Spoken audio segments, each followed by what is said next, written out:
Buenos días, les saluda el abogado Joel Benítez Díaz. Esta es una exposición en virtud de un acontecimiento histórico en la ciudad de Moquegua, Perú, conocido como el Moqueguazo, que se dio en el mes de junio del año 2008. Vamos a aplicar en este caso el método de René Descartes en su libro Discurso del Método, que decía que el método es un camino, es un instrumento, es un mecanismo para llegar hacia el buen sentido. Y para esto tenemos que desglosar términos. Y esto lo vamos a hacer en la exposición del día de hoy. Vamos a empezar. ¿Qué es el canon minero?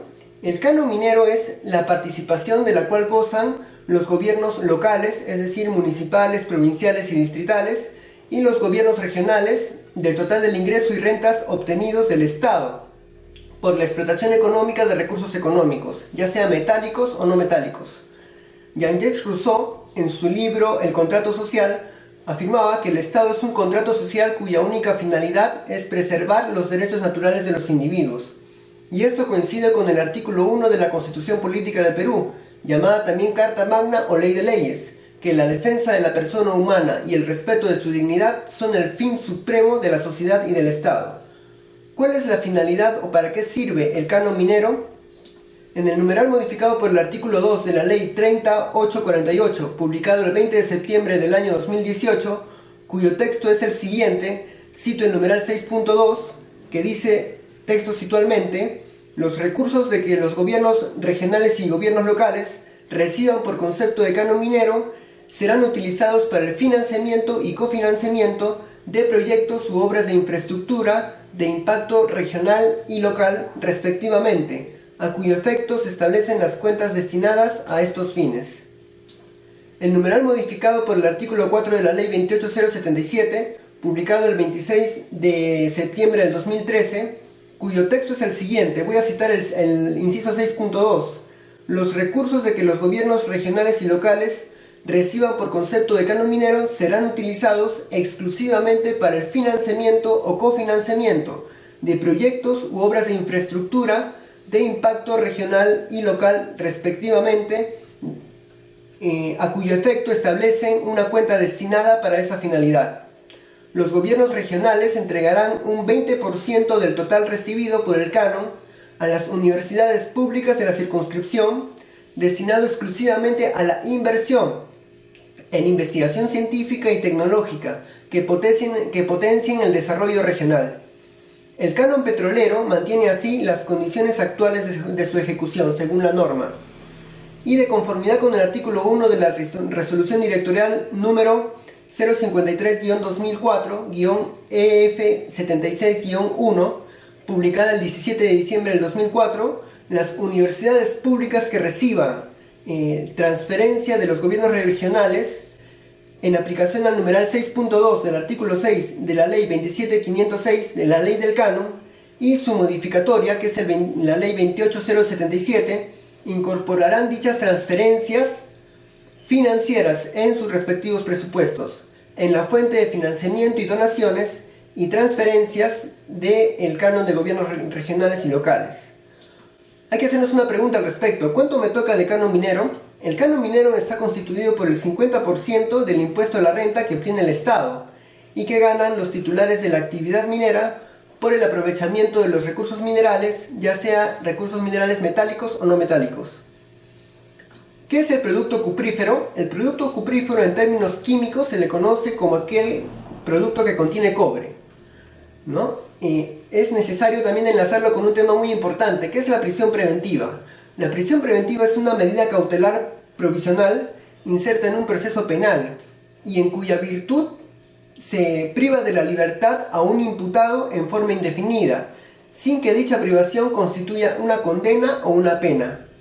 Hay juristas que afirman que la prisión preventiva es un anticipo de pena, lo cual personalmente no estamos de acuerdo, ya que la prisión preventiva no confirma la culpabilidad del imputado en el caso de una sospecha de forma obligatoria al terminarse la investigación, sino que es una medida cautelar y como tal tiene por finalidad preservar o prever el correcto descubrimiento de la verdad en base a los hechos ocurridos y a la secuencia del caso en un determinado hecho o acontecimiento jurídico.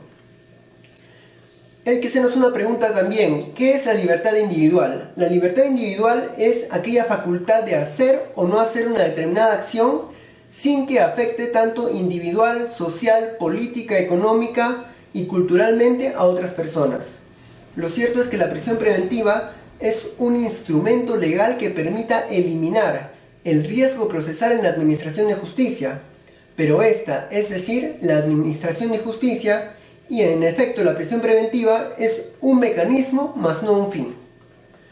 Hubo un caso muy conocido, que es el caso que vamos a tratar el día de hoy, que es el caso Moquegüazo, que fue un reclamo justo por la distribución del canon minero, en la que hubieron 18 encausados en este proceso, pero 3 sufrieron prisión preventiva. Y respecto al tema anterior que estamos tratando, el encausado no incurrió en ninguna de las causales estipuladas, que vamos a verlos luego. Vamos a tratar también de hablar de las causas político-sociales que originaron el conflicto.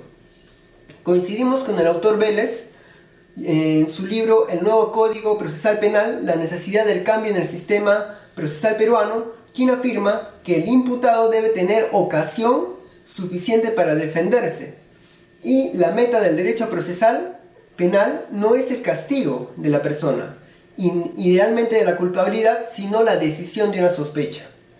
Con eso dejamos en claro que la prisión preventiva no es una pena anticipada, sino una medida cautelar. Las motivaciones, hay que hablar respecto a las motivaciones político-sociales que originaron el conflicto. ¿Qué originó el conflicto? En el mes de mayo del año 2008, el Ministerio de Economía y Finanzas, el MEF, anunció la distribución del canon minero, que le correspondería a la ciudad de Moquegua para ese año. A Toquepala, en Tacna, le correspondían 711 millones de nuevos soles, mientras que a Cuajone, Moquegua, le corresponderían 189 millones de nuevos soles.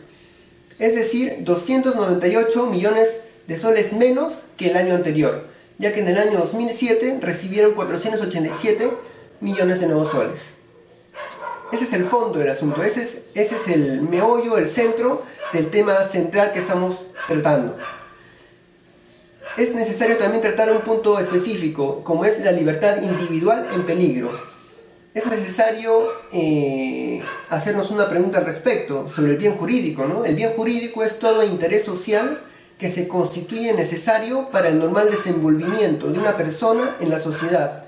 Dejamos en claro que en el bien jurídico protegido en este caso es la libertad individual.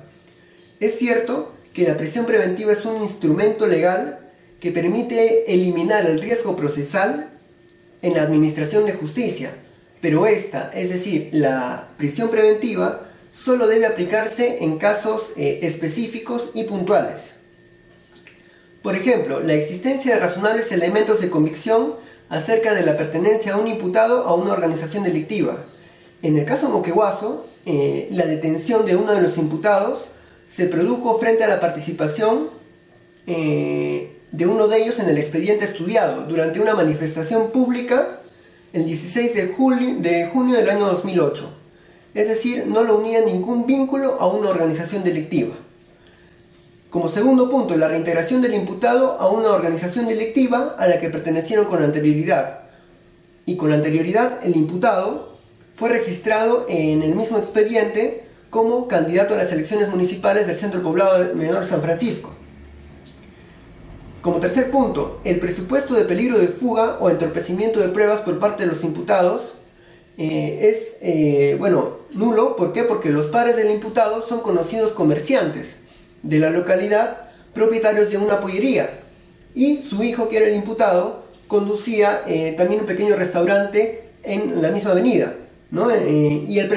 Consecuentemente el presupuesto de fuga era negativo. Y como por último punto, la comprobación de existencia de pasaportes o de alguna situación económica holgada que facilitase la fuga. Conocido es que el imputado no contaba con ningún pasaporte y su situación no era una situación holgada o tenía una vida económica estable como para facilitar su fuga. Vamos a hablar sobre la presunción de inocencia. La presunción de inocencia es un tema que está contemplado o estipulado en la Constitución Política del Perú, llamada también Carta Magna o Ley de Leyes. El encausado no incurrió en ninguna de las causales que acabamos de sustentar de la prisión preventiva. Entonces, cabe hacernos una pregunta al respecto. ¿Dónde quedó el concepto filosófico de presunción de inocencia? ¿Acaso nuestra normatividad vigente no establece este principio jurídico como una condición? Lo cierto es que se omitió un requisito tan elemental como lo señalado en la Constitución Política del Perú, en el artículo 2, en el aspecto de derechos fundamentales de las personas, específicamente en su inciso 24, referente a la libertad y la seguridad personal, que dice lo siguiente en su inciso E: toda persona es inocente mientras no se haya declarado judicialmente su responsabilidad. Eso sería todo en cuanto a mi exposición. Muchísimas gracias y saludos desde Moquegua, Perú.